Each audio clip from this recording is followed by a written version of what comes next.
the liberty to talk about it publicly. So all good. Hey, look, we're 1 year and a couple months into lunch with Randy and Teddy. Teddy, why don't you start it out? Let folks know who you are and what you do there. Yeah. Cool. Good stuff. So, hey, everyone, I'm Teddy Burriss. I'm a LinkedIn strategist, trainer, and coach. In my day gig, I help people master the use of LinkedIn as a business tool. Randy, I had a client today tell me, he goes, man, every now and then I bump into your show with you and that Randy guy.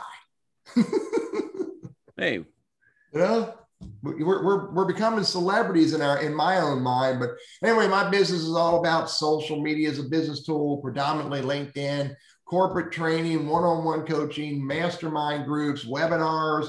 However I can help people use LinkedIn as a business tool, that's what I do. Randy, I think they want to know who you are too, buddy.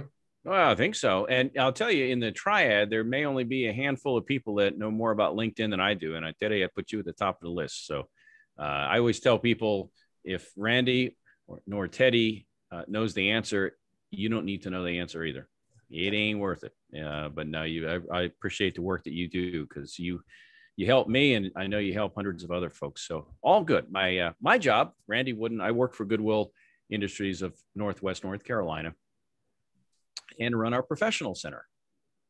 A lot of times you don't think of Goodwill helping professionals. Goodwill's not going to turn somebody away. But about 9 years ago, they hired me to start this program because, let's face it, just because you may have a degree or are in a leadership role doesn't mean that the world is going to roll out the red carpet to hire you. It's still a competitive situation. So helping professionals navigate the job market, that's what we do. We're free. We work by appointment. So please reach out to us. And whether it's you or maybe somebody you know that's going to put that toe in the water now, let me know about them, and we're happy to try to help. So with that, let me remind folks that if you have questions or comments for our guest today, go ahead and put them in the chat box. And also let us know where you're watching us from. We've got 22,000 people. We have room for more. So we're looking forward to a great show. Natalie Kessler joins us all the way from Advance. Be careful, buddy. Don't invite too many people, because we don't have all that many chairs. Ooh, well, you know what? I should have learned that we've been doing this for over a year, man, but I'm with you. All right. So get in, get your seat, do it now. Natalie Kessler joins us, and actually we set this up, Natalie, maybe 5 months ago or thereabout. A while ago. That's right. It was a while ago. So I'm going to introduce Natalie briefly and then have Natalie go in a little bit more detail. But Natalie Kessler joins us today. She is the Global HR Director with Percona. Now, you may not be familiar with that company, but she'll fill you in, because they have some pretty sharp dudes and dudettes that work there. And if you don't know who they are and what they do, it is kind of fascinating. But the topic really relates to our audience, both job hunter and non-job hunter. And it's leading and managing a remote work team.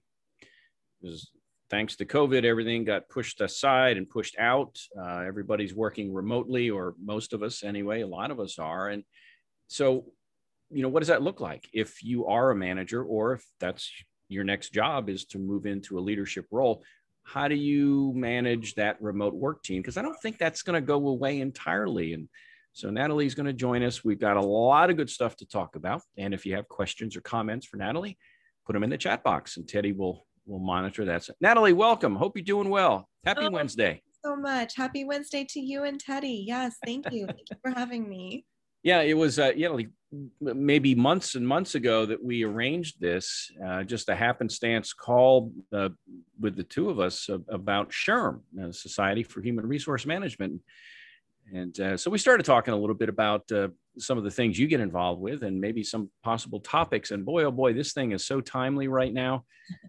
We're going to talk about this whole remote work team and managing it. But first, a little bit more about you. If you would share what you do there, what Percona does, if you would.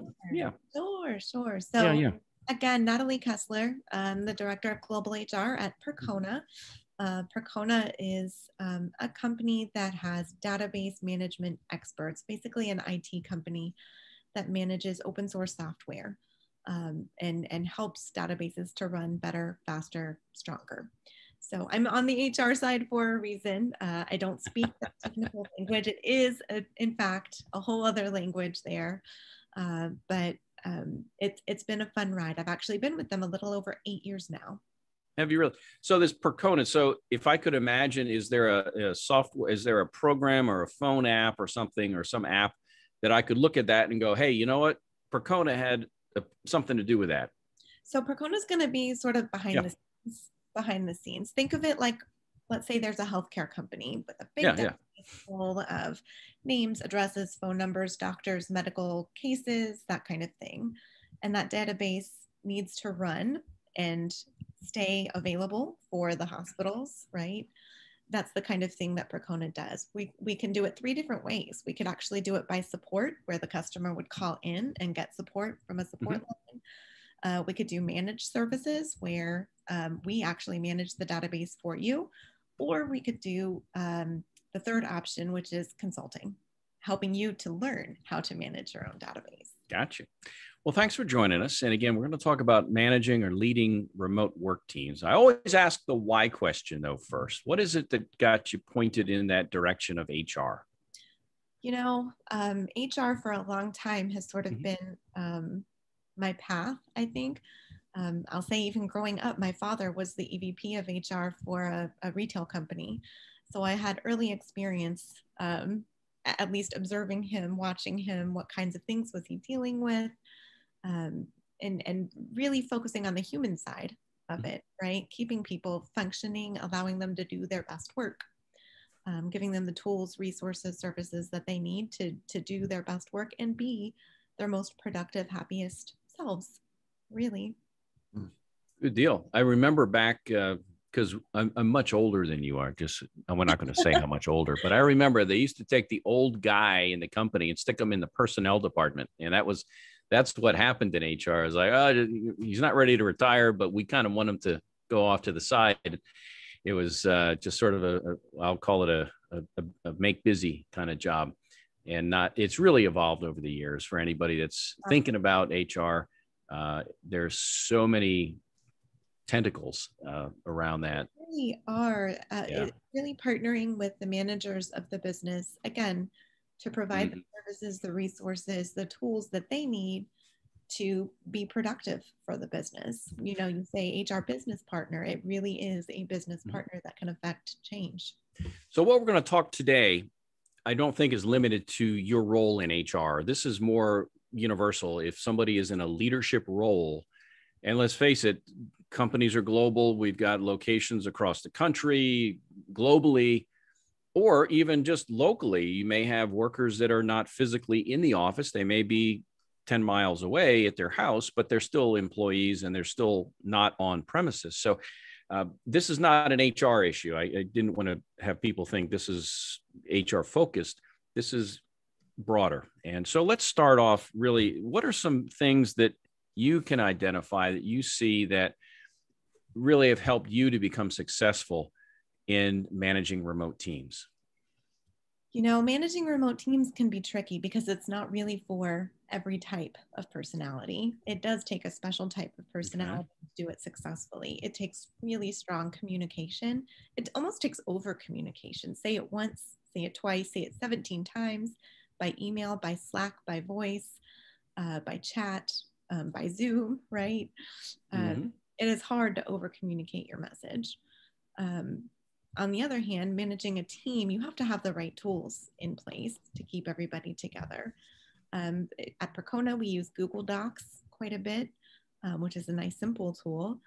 And we use Bamboo HR for our HR information system. And between those two tools and Slack, that's how we focus on our internal communication and keeping things running internally. So you do. So one of the things that you mentioned was to help be successful as a remote leader is to get to know the whole person. And getting to know the whole person. Absolutely. Absolutely. I should mention Percona has almost 300 people now in 42, 43 different countries. I have to do my latest counts, but truly a global organization. I happen to be here in Winston-Salem area. Our headquarters is in Raleigh, but you do what you can to know the individual. We have an HR assistant. I hear all about her children and her dog, and she and her husband want to move to a new house. And these are important little tidbits when you're getting to know a remote team member, to know that work is important, but knowing the whole person gives you a better picture of who they are and what they're dealing with in their lives.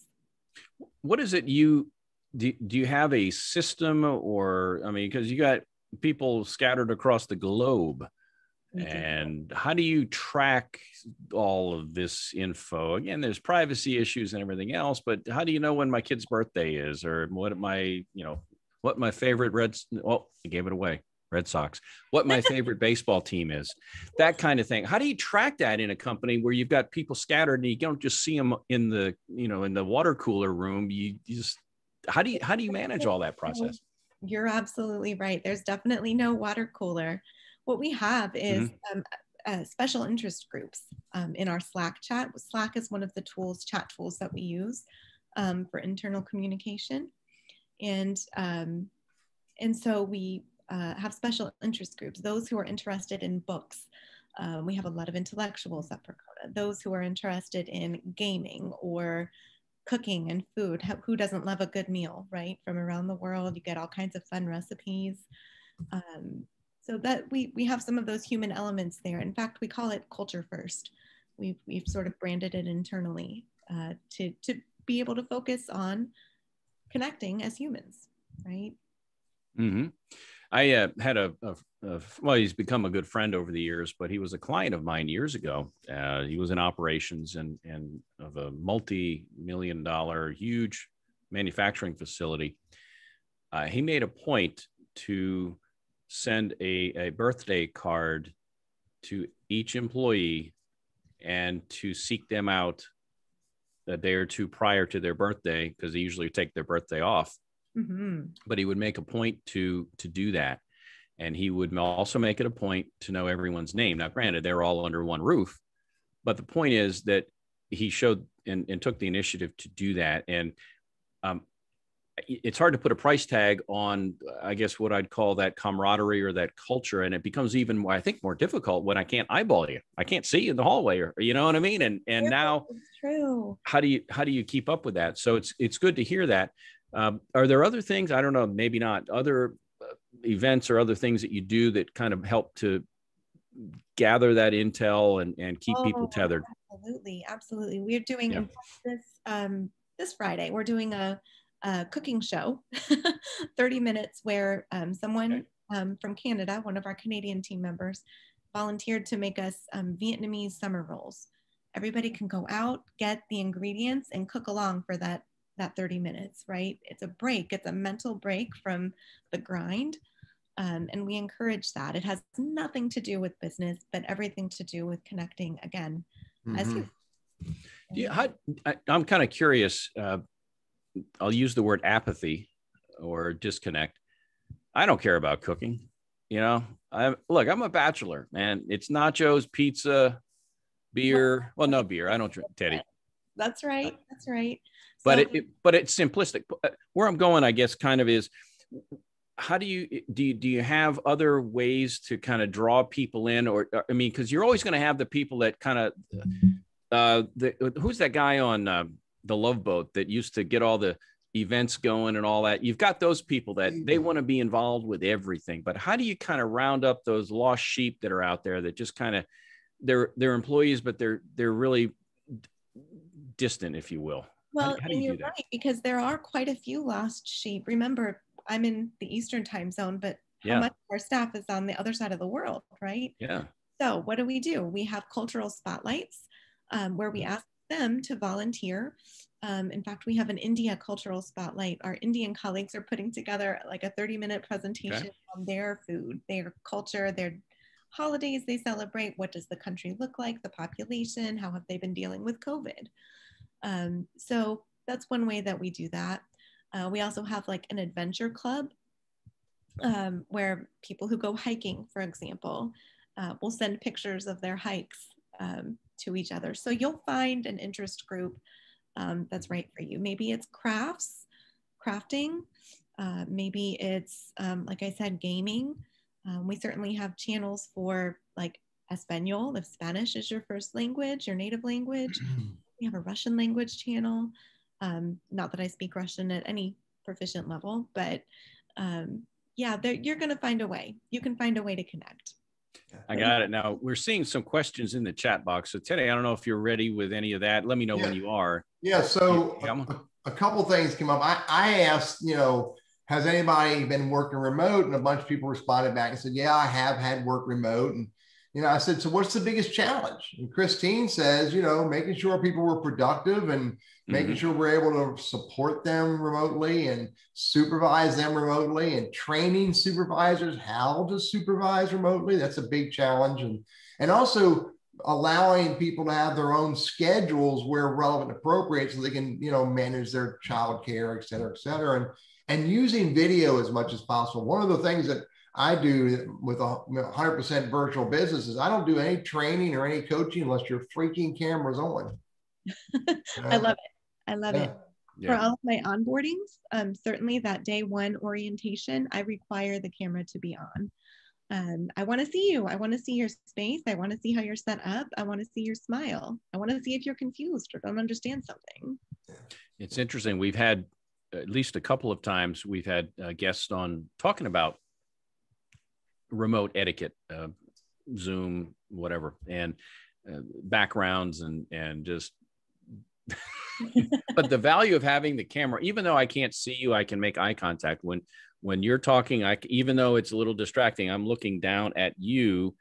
And when I talk, I should be looking at the camera, but a lot of times people get caught staring like this, or wait, let me check my phone here. They get a little distracted.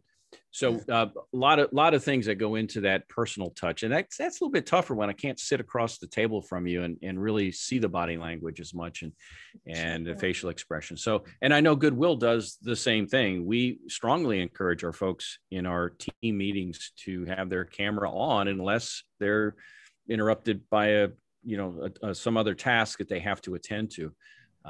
So all good. And Randy, a couple of people popped in and I asked what was the biggest challenge with working remotely, and two different people popped in and said learning to take breaks. Another person, Deanne, said leaving the computer and walking away from it. You got to do that. Absolutely, you have to do that. You have to find your own work-life balance. Schedule those breaks. Percona is a remote first company. It always has been. It always will be. Even before the pandemic, we were remote. So like I said, I've been doing this 8.5 years. You have to schedule your breaks and hold yourself accountable to taking them.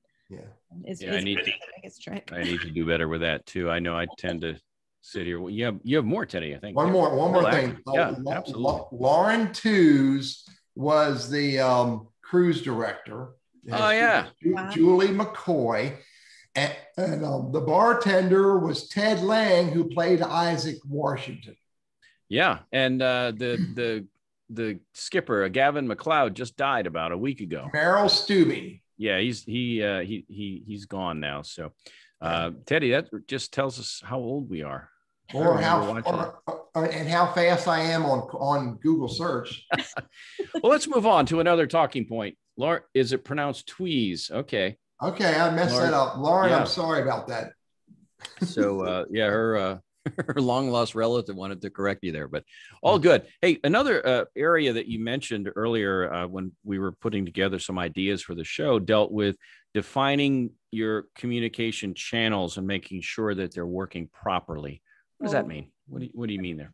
Like I said, it is hard to over communicate in a remote environment. My computer's about to fall asleep, guys. See, this is what happens in a remote environment, right? You got to make sure I'm plugged in. We have that same problem with our audience. So yeah. Little snooze time there, but Anyway, so if the camera goes dark, hopefully we can still hear you. Okay, you're good. But you know, Natalie, that's one of the challenges of it absolutely is. And not everybody has the luxury that we had, that we have these exorbitant offices in our homes. That's right. That's right. That's true. And if they only knew.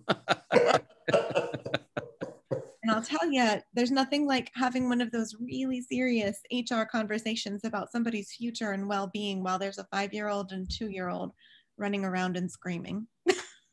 Yeah. Makes it a challenge, that's for sure. It sure can. So some of these, back on the internal communication, making sure you've got systems, I guess, in place, those channels, and that they're working properly. What does all that mean? Yeah. So when there's an official company announcement, where do people go to find it, to see it, to read it? When there's a video from the CEO, just a company update, he likes to record those. Where do they go for that? If I want to say, hey, congratulations on the new baby to one of my coworkers who just had a new baby, where do we go for those personal announcements? So having those sorts of channels and places defined, not having too many of them, right? You want to be able to go to a defined list of sources so that you're not logging into disparate systems at different times, right? So that's what I meant by that, is really to have those channels defined, and where do you go for those types of announcements? Yeah, and it's one thing for you to have a handle on that. It's another to educate your team as to where to. It's like walking into a big box store that begins with a W, ends with a T. And if you don't know what you're looking for, you could spend 5 hours there just trying to, find, a dozen eggs. It can be very frustrating, I guess, is the point. And your whole thing here is inclusivity and keeping tethered to folks and not creating distance. So again, good stuff there. And being purposeful, Natalie, you said, and you're using the word channel, which is a Slack terminology, as well as a general terminology. So I get that. But, when you can, it's just like we're having this conversation right now, and I butted in, tried to, get Randy's attention, but he looked down at his notes. And, but, it's the same thing on Slack and on, email, how do we collectively engage on these tools in the best possible way for everyone, and not just the easiest way for Teddy? Well, I think it's about trial and error, experimentation. Yeah. Some people do really great having like email folders to divide all of the. I always tell my new hires, you're going to get a lot of emails. So have those filters to filter away the junk, right? Some people do really great with that. Some people prefer one inbox. Our advice is always give yourself a couple of weeks to figure out how this works best for you, right? Well, and also older workers can struggle with some of probably not in your company. I would hope they don't struggle with technology, but they might. We do. We have they might. Workers, even over the age of 60 who struggle with this sometimes. They're just not used to it. They're getting used to it, but you have to practice, right? And experiment. Don't be afraid to experiment. Randy is just now mastering the number 2 pencil. I still have my yellow highlighter right here, Teddy. It hasn't run out of ink. Dare we say she's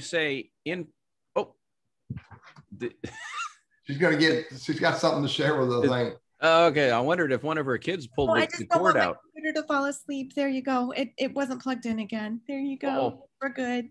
Hey, I was going to bring up the sign of the times here as it relates to, it used to be I could walk in, shake a hand, that kind of thing.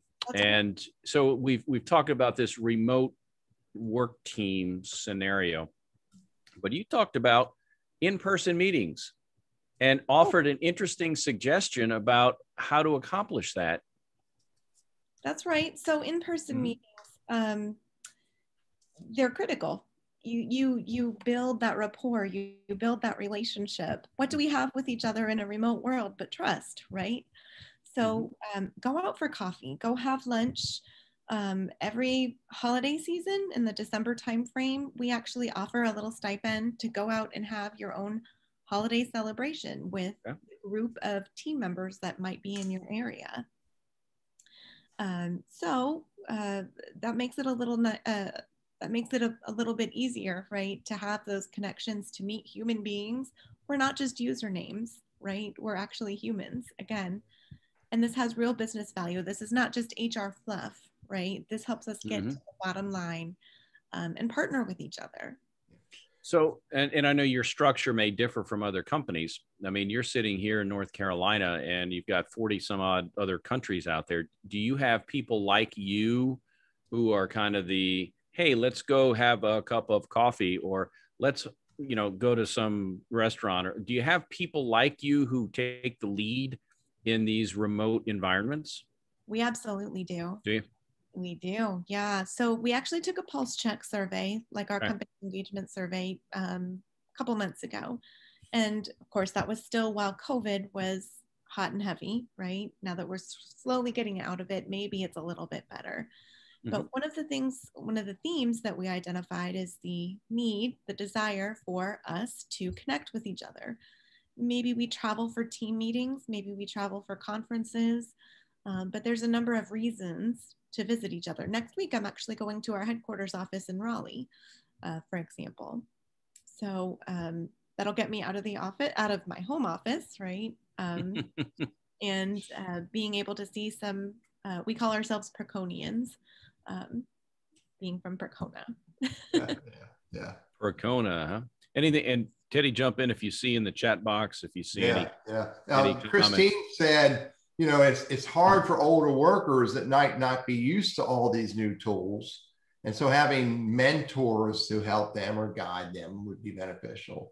So one of the things that we did as far as a mentorship program is we've put in place what we call an onboarding buddy. Somebody to sort of ask the silly questions to, so that you don't have to bother your manager or feel like you're asking silly questions to your own manager, right? I'm connected on my smartphone, on my tablet, on my laptop here. So it can be a challenge, not just for older workers, but also for those right out of college who haven't worked remotely before either. Yeah. Kind of interesting. Yeah. You got 3 minutes. We do. Yeah. And talking with Natalie Kessler, talking about managing remote work teams. And this is a little off topics, but I'll go there because I can.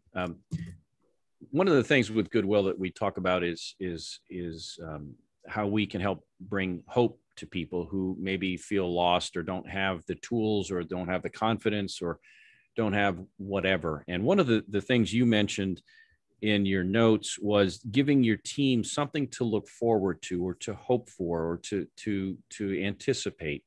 And you kind of touched on that a little bit, but if you'd like to expand on that, I'd really be curious to hear how you've done that and really what the reaction has been. Oh, yeah. So we have on our calendar, it's for a week in October to finally have our in-person HR team meeting. There's only 6 of us on the HR team all around the world. And none of us have met in person, not one of us. So we've put it on the calendar for October as a sort of placeholder, thinking that, hey, hopefully, fingers crossed, COVID will be at a safe place for all of us by that point. Remember, COVID is all around the world, not just here in the US.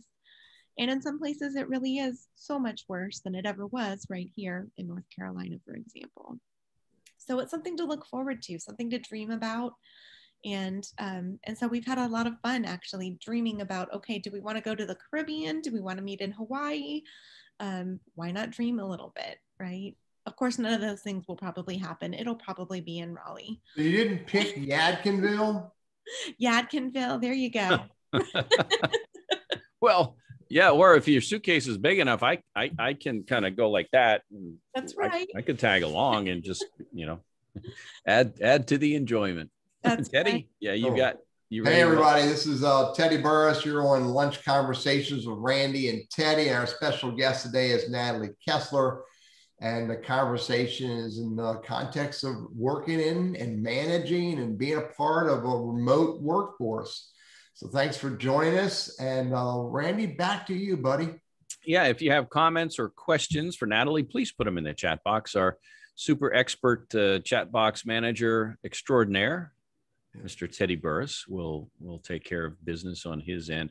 We've had a lot of input. That's been excellent. Challenges that have been faced by a lot of our folks that are watching from having already had to work from home, some in leadership roles, some not. Now, Natalie is in a leadership role. And so our topic really is how do you manage or lead a remote work team, whether that's globally like you do, or perhaps throughout the US, or even just in the local area where you've got people that work from home part of the week and it's a hybrid kind of deal. Because let's face it, this whole remote scenario is not going to dry up and blow away. To some degree, it'll remain. Now, to what degree, we don't know, but nevertheless, it's useful, I think, and very timely to have you on here today, Natalie, because again, this is something we're dealing with today and we're going to deal with in the future. So I got to ask you this whole thank you issue. I don't know. I've seen studies and so I'll make this up. You'd know more about it than I do, Natalie. Part of the reason, a big reason that people work where they work and enjoy their work and feel engaged is that they receive recognition for what they do. And I know that was something that you really emphasized, was the thank you, the recognition. So let's talk about that. How important have you seen that? And I don't know if you have anecdotal, studies, that kind of a thing, but let's talk that. And then also how you go about the thank you. So at Percona, what we do for thank yous right now, we do once a month, we ask for nominations of people who have exhibited our 4 Percona values. We have 4 of them. And we ask for nominations. Those people are recognized on our all company call by the CEO. So, think about it. If you're somebody who works in, say, the Philippines, you're working for a US based company and the CEO recognizes you, that's special, right? So that's one of the things that we do. We're also looking into, in fact, later today, I have a demo with a company that does remote recognition, basically remote gift cards that we could offer globally appropriate, culturally appropriate. If you would live in the UK, for example, what kind of gift card would you like? A gift card to Amazon might seem a little bit different than a gift card to Harrods or one of your favorite local stores, right? So keeping it culturally appropriate and being gracious with it. Ample thanks, right? What we're doing is hard. And I think that managers are beginning to understand just how hard their folks are working because they're working just as hard, right? Yeah. And I think it certainly needs to be perceived as genuine. I mean, that's a huge one versus thank you. Remember when you had kids? Well, you have kids. You're going to experience this if you haven't already. But we had twins. My ex-wife and I did. And one of the things we always tried to teach them was to say, thank you, please, I'm sorry, all those kind of things. So after something happened, somebody would go, I'm sorry, like that, just to say, Daddy, you're smiling. Now, who was that someone, Randy? Because you've lived it. You lived this. Yeah. How many daughters did you have? 4? We have 4, man. Four daughters. I had 2 sons. And you've got 2 little ones there. So please say, I'm sorry. I'm sorry. Well, tell Uncle Randy you're sorry. The word I like to use is authentic. Right? Let's be authentic. How do you do that, though? Not the authenticity piece, but something you mentioned was that some folks may prefer or shy away from public recognition and would prefer the private recognition. And I know that's a personality trait on the disc. How some people really shy away from being in that spotlight. And I guess that all goes back to knowing your folks, like what you talked about when we started. It absolutely goes back to what I like to call connected leadership, right? Yeah. Get to know your people. Remember, we said at the beginning, know the whole person. If public recognition is going to turn that person off, then don't do it, right? Find other ways that are going to excite them, but still do the genuine, authentic, sincere recognition for them in a way that's going to be meaningful for them. I think another way is simply to ask them How do you like it? Yeah. Have those conversations. Yes. Yep, have those. And it's all positive. It's just, how do you prefer it? You know, there's what is it? The 5 love languages. That's another thing that's out there, and understanding what triggers somebody in a positive way is useful in a relationship. So all good there. Yeah, it's good. I once had a staff member, I believe it was from Uruguay, but he preferred not to have his birthday celebrated. We had it in the system because we needed to for all of the paperwork and the legal side. But when it came time for his birthday, we were advised by him, don't celebrate it. Don't say my name. Don't make it a public thing. Let's just forget about it. So we had to respect that, right? Yep, sounds like respect that. Sounds like my mom. Whenever she would reveal it, she was 29 until her death. She remained 29. Maybe bumped it to 35, but she was always 29 from the time she was, 29. She never aged. Give or take a few. Well, that's true. Teddy, looks like we've got. Christine threw out an idea for recognition is to use a word cloud app called Menti. Now, I haven't checked that out yet to see what that is. And then in Microsoft Teams, there's a feature called Recognize that you can use, that you can give recognition to individuals in the chat and in the email and through Microsoft Teams. So there's lots of, with technology, there's always new ways to recognize people. LinkedIn has a cool feature. You get a celebratory post. You can recognize people for all kinds of stuff. And in lots of different ways. I get the gentleman who didn't want his birthday celebrated, but in lots of different ways, people really like to be recognized. It's true. It's true. People are pouring their hearts out, right, into their work. And we want to be able to celebrate that, recognize that, and, celebrate with them. Yeah. Are there things that you've learned on the fly here? I know you guys have been doing this remote stuff for a long time, but you're in a minority. You really are. Most true. Companies have been face-to-face, brick and mortar for the most part. Most have, largely, right? Are there things that you've learned, maybe you learned pretty quickly, or maybe over time, that you've said, wait a second, that stuff's not working right. We need to rethink how we're engaging with our work teams. Are there lessons you've learned maybe that you might be able to share? I go back to the communication piece, having strong internal communication. The policies that you put out there have to work for a remote environment. What are some of the policies I've written? Parental leave, the probation period. What does that look like in a remote environment? Benefits. What does benefits look like when you're in 25 different states across the United States, right? So those are things that we've had to pick up along the way, for sure. You'd also mentioned something about, and you've kind of hit on this already, but if you'd like to add anything to, and that is giving opportunities for non-work related fun. I think you've talked about going out to eat, maybe different events. I don't know if there's anything else non-work related that you could point to that seems to have really worked well for you. Some ideas? Yeah. So that goes back to the culture first, the cultural spotlights, giving people an opportunity to sort of shine a light on their home country, on their culture, giving people an opportunity. One idea that we have is teach me something in 5 minutes. So let's just say I'm an expert at tap dancing. We actually have an expert at tap dancing in our company. So she'll do a little tap dance for 5 minutes and teach, a couple of steps. That kind of thing. To showcase yourself, to sort of be proud of what you do, and having a little fun while you're at it. Sure. Teddy's a man of multi-talents, so he may just flash one or two of those. He's got the Rolodex behind him, and he's a talented individual. You don't know who you're dealing with here, Natalie. But I'm not allowed to tap dance in public ever again. Not since the restraining order. Since I scuffed up that bar top.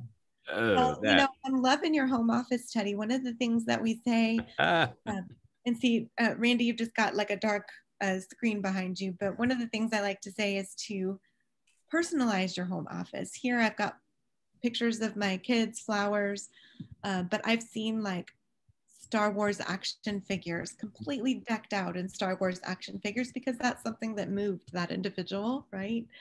So have fun with it. Have fun with it. You spend your time in your home office. Yeah. You don't see what I'm looking at, but it's a party. There you go. No, Teddy cannot juggle, Dean.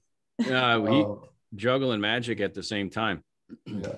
So he can make your $20 bill disappear pretty quickly, though. That's right. So, yeah. So a couple questions. I'd like to ask you this question, Natalie, just as a general thought. You know, does your company have people who work out of co-working spaces? You know, we do. Yeah. We absolutely do. We have a co-working space in Lviv, Ukraine, believe it or not. We have like 16 or 17 people in Montevideo, Uruguay. And they choose to go to this co-working space when this past year they couldn't really because of COVID, but we've certainly had people that choose to rent a co-working space because it's just easier.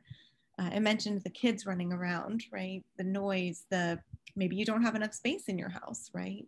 Yeah. So we certainly have co-working space. In fact, we give a stipend every month for home internet and cell phone service. And if you don't need home internet because you'd rather have a co-working space, then we're working on a policy to make it either or. Yeah. And Randy, we don't have those policies, just an FYI. It's not there yet. No. Yeah. You should have seen, Natalie, you should have seen about, 5 months ago, and Teddy, I showed you some photos I took of the east wing of my my man palatial estate. Palatial estate. Let's leave it at that. And the window coverings to cut down the glare on this head. I mean, because you don't know how long it takes to get this thing ready for showtime. This takes work. But yeah, so I've darkened this place now. So the lighting crew has been in here, and we've spared no expense in getting this thing set up. Hey, I got to ask you a couple other quick things, and then I think we're going to look. And Teddy, get your crystal ball ready. I'm ready, because we're going to dig into the future with Natalie here.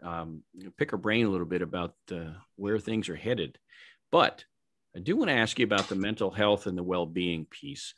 I think a lot of times we focus on getting the task done.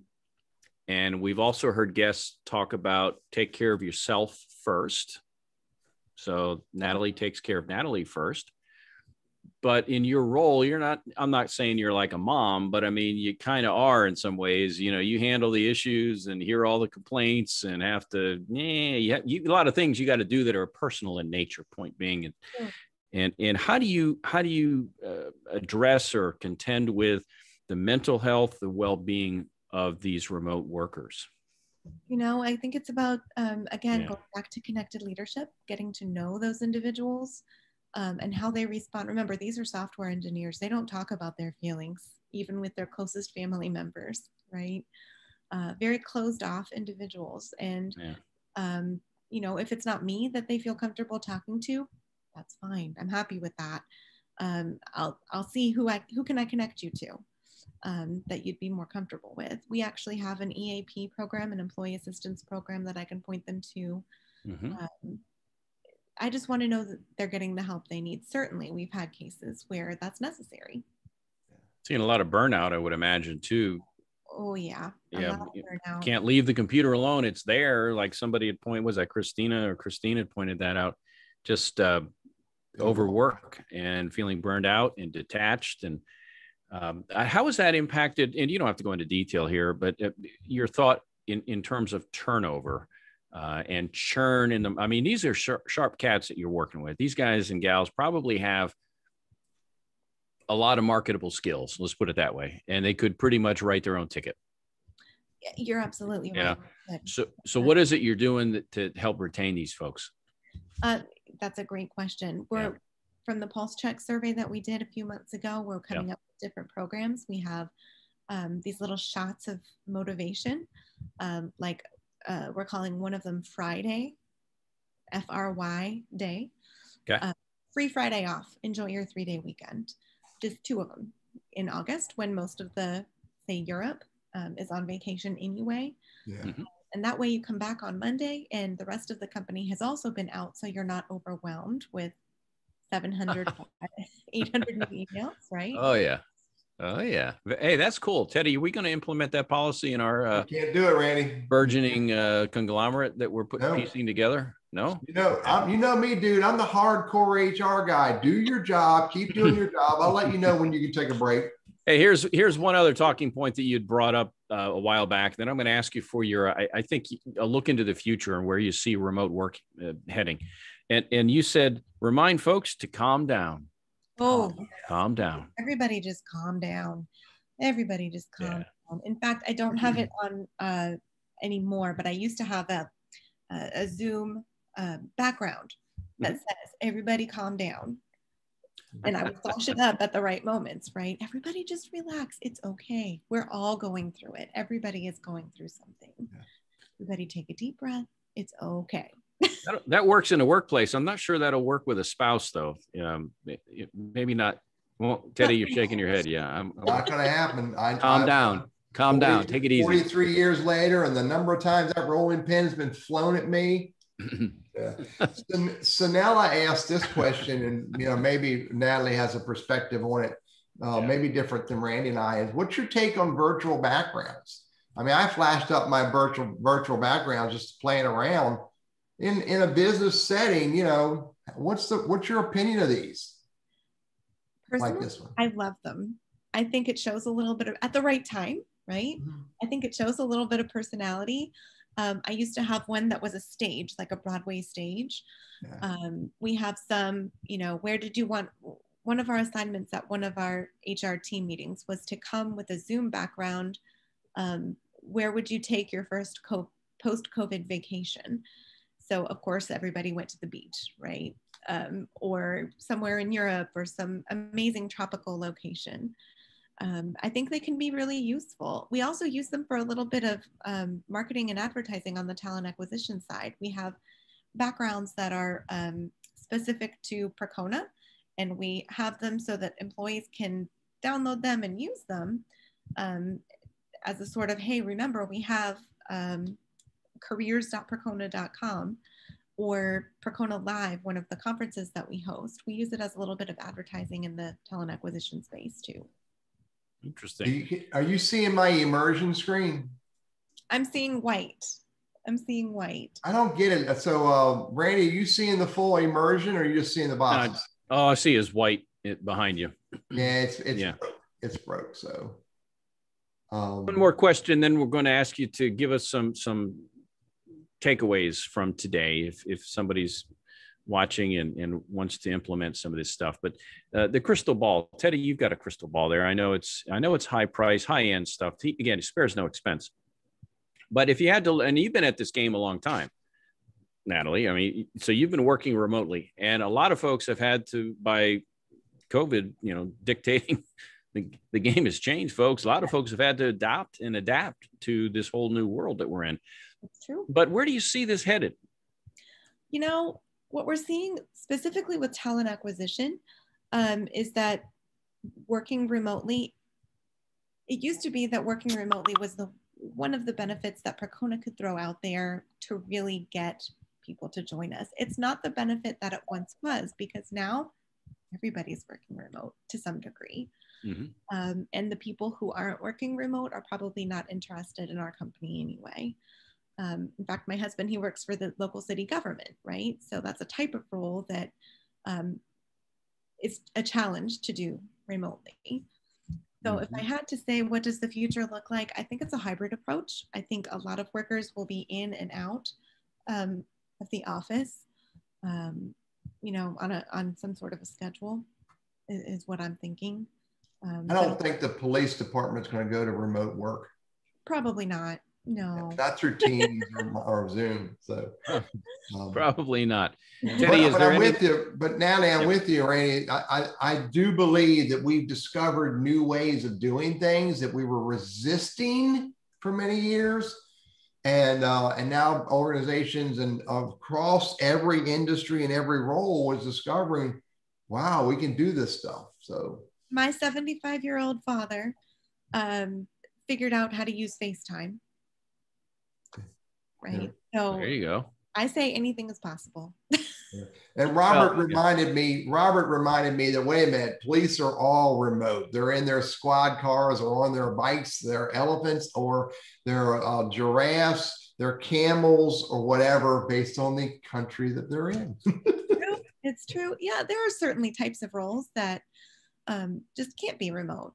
I mean, the grocery store clerks, right? Gas station attendants.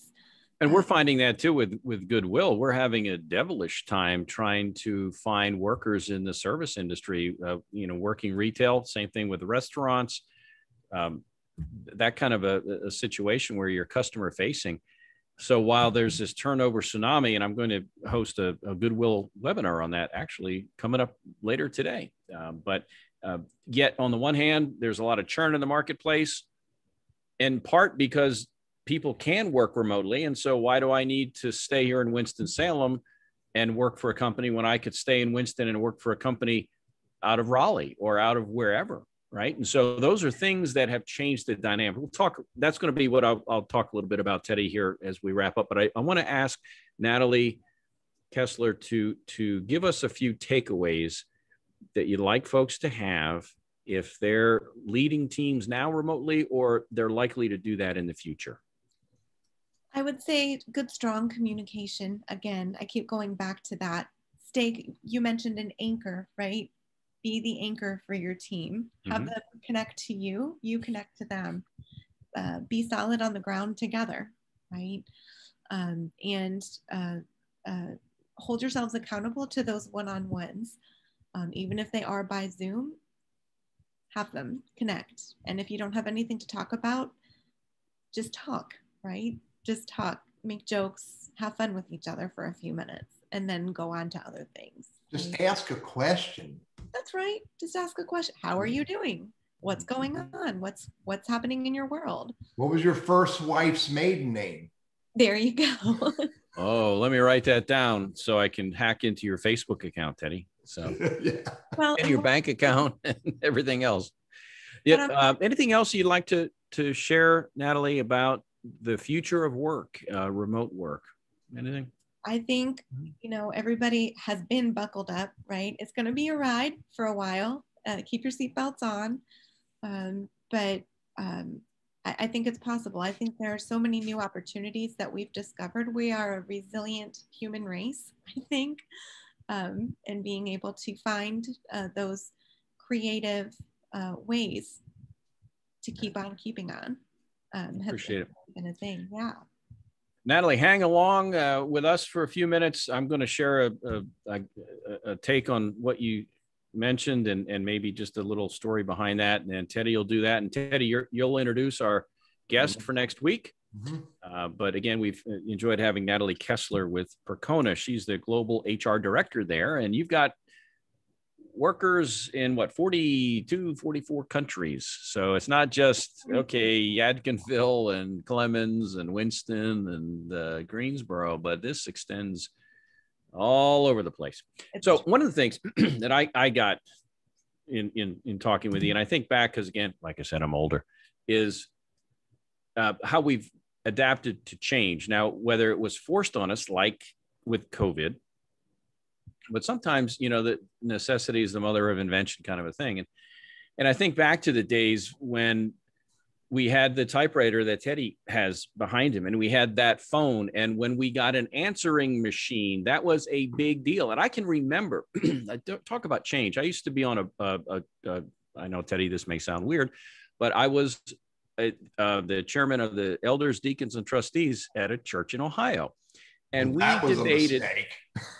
we debated in our monthly board meeting for probably an hour to 2 hours as to whether to install an answering machine on the church office phone in order to take calls after hours. Think about that for a minute. An answering machine. The thought was, we need a live body that'll have to answer this. And I've always remembered that. And, back then I was the young guy. Okay. Now I'm the old guy. But back then I'm thinking, why wouldn't we do that? Why wouldn't we do that? And of course, now you've got all kinds of automation and everything else. And I think back in my own career, you know, you do with, and you do what you need to do your job. And suddenly now there's a fax machine. Then suddenly now you've got email to deal with. And the thought was, why don't I just go down the hall and talk to somebody or call and, all right, fine, I'll leave a message, but why would I want to type a message to someone? Why would I want to do an email? That's so impersonal. And then over time, now the internet comes around and you've got and it's cell phones and texting and all, and who knows where this is all headed. But point is that we've changed. We've changed because it's become necessary to be competitive and to be viable. And this is really no different. Really, people are people. And whether it's, you know, I love Teddy. I've known him for years. Great guy. Now, whether I have to see him and engage with him, you know, face to face on a regular basis, it'd be nice. But, you know, the point is that we're still engaging in some manner. And I think that's one of your messages, is to keep tethered to people, let them know you care, recognize when they do things that are cool. And again, get to know them as a person, because again, it's people, and people are the key to all organizations. That culture and the people, I think, really can be the big difference maker. And Teddy, with that, I'll turn it to you for a little story. But that was a true story about that debating for an hour or two. Oh, no, I could not believe that. And we had, you know, again, we've got all ages, but that was a huge debate to put an answering machine on an office phone. Can you imagine today a business that has no way for you to leave a message? I was the guy in 1997 that brought email to a large company in North Carolina. And they're like, oh man, I don't know, man. That sounds so, you know. Same with social media. Yeah. Same with social media. How many CEOs resisted that? And the marketing piece, and just like, we don't, that's silliness. That's all play. It's all Facebooky, whatever. We're about business. So a lot of changes. Yeah. And what I heard is in this conversation is that we have to be willing to adapt to ideas and change. If we don't, we become a dinosaur, and nobody wants to hire a dinosaur. I'm not saying I'm the best thing since sliced bread. My God, I think I am. But what I am saying to you is that I'm the 63-year-old social media strategist. I'm not scared to try something new. I don't use it all. I'm on TikTok. I'm not on Tinder, you know, but you've got to be willing to use new stuff and try new things. But you also got to learn this. You do not want to overuse the technology. Randy and I are going to get together soon. I haven't threatened him for the date yet, but we're going to get together soon, because we can't just rely on this digital world we're in to ideate, to discover new ways to make new things that are going to serve you, our fabulous audience, and help us find even more freaking fantastic special guests like Natalie. So it's all about human-to-human interaction, but do it with whatever tools and whatever systems and processes you can. Yes, Anella, I'm not on Tinder. So, hey, next week, our special guest next week, this is going to be cool as well. As if any of our guests have not been cool. Rebecca Zucker, Zucker. The conversation is going to be about regaining your sense of self after losing your job. That's a huge topic, because so many of us, not all of us, I'm not saying it's any of you, our jobs was our identity. And there's a way to fix that, to cure that. And Rebecca's going to come and help us in that conversation. Natalie, thank you very much. Oh, you're so welcome. Thank you both for having me. Yeah. Thank you, Natalie. Hey, and by the way, if you're watching and you have an idea for a future topic that you think might be of value to our audience, or specific guests, we'd love to hear from you. And we've had guests from all sorts of different topics, and certainly welcome that. But always good to learn new things. And so Natalie Kessler joined us this week to tell us a little bit more about remote work teams and how we can all manage to get along a little bit better with that. So Teddy, unless you have anything else you want to add?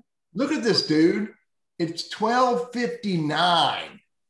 Thank you, everybody, for showing up. Thank you for coming. Invite your friends, invite your families, knock on the doors at your neighbors, and tell them you know these two old guys that bring really cool people to the show, and invite them to meet our special guests. We'll see everybody next Wednesday. See you next week. Thank you, guys. Bye now.